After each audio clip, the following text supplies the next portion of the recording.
Right, their defense gets so much attention, but what kind of challenge are they on the offensive side of the ball for you guys this week? Well, they up front, they're just so physical. I mean, we know that. Obviously, play them every year, and every year it's an absolute battle. Their front is big. Uh, they're heavy on double teams. They really try to move you off the line of scrimmage. Their backs are big, physical downhill runners, and then and even a guy like James Cook who can come in in the past has maybe just been a perimeter guy in the pass game, and he can come in and he's running hard and physical downhill. They're hard to tackle. Um, Obviously, the quarterback, Stetson, gives them the ability to have a little bit of QB run game. He can pull it and make some plays with his legs. So that's an added dimension now.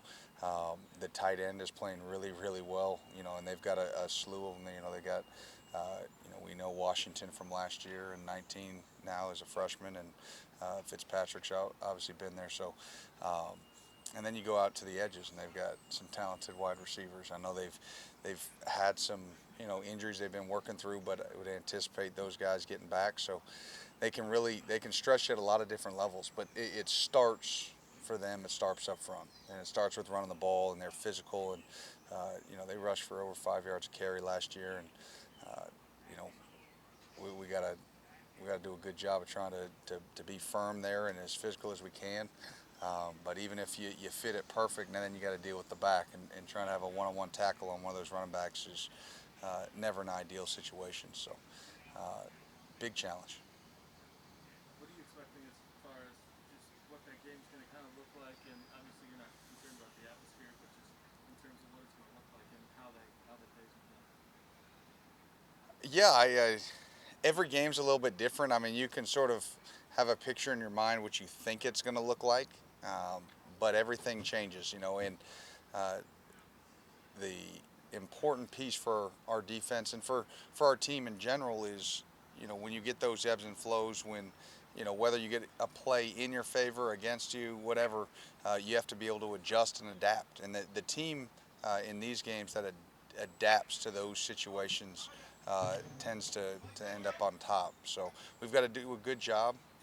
Again, you can have a, you figure this is going to be a pretty physical trench warfare type game, but both sides of the ball have the ability to open it up and expand and go vertical.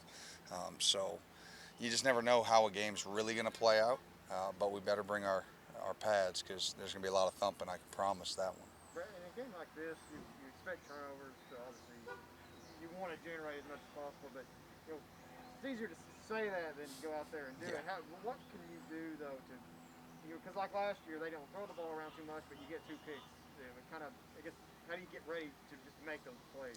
You know, the, when the play presents itself, the guys have to make it.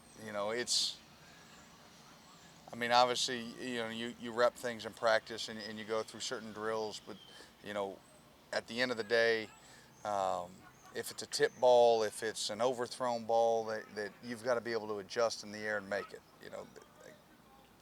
The two picks last year, one was obviously Phil caught his own tip pass, and one was a little bit sort of overthrown. In fact, made a good adjustment on the ball, but the play that sort of sticks out is the third down when Jamin ripped the ball out, and the ball was on the ground and we didn't recover. Those are plays that we need to make. If we rip the ball out, we have got to find a way to recover it. Because if you recover the ball there, I mean, you're putting your offense in a position there on the plus 30 going in. So we've got to make some game-changing turnovers. In big crucial moments, we've got to continue to try to come up with stops. Uh, we had an opportunity last year on the first drive of the second half, a 4th and 1. Would have been a huge stop if we could have made it. Instead, we didn't make it, and they go for 22 and a touchdown. So those are the plays that this game could pivot on, and we've got to be able to make those. We've made them thus far. Obviously, this is the biggest challenge to date. So. What have you seen from Khalil and Trayvon, the guys that are having to step up now with Oxnard? Well, I think they understand the urgency, of the situation, and um, but you can't replicate the physicality and the intensity and the strength that they're about to see. And it was good for those guys to get. Khalil got some in that Florida game. Um, you know, Trey's obviously played, the entire season, so he's got to go against LSU and Florida and Missouri, and but this is a big physical front, and it's hard to replicate. You know, Obviously we're lucky enough to have to go against our offensive line in spring and fall camp, and so they get a taste of that.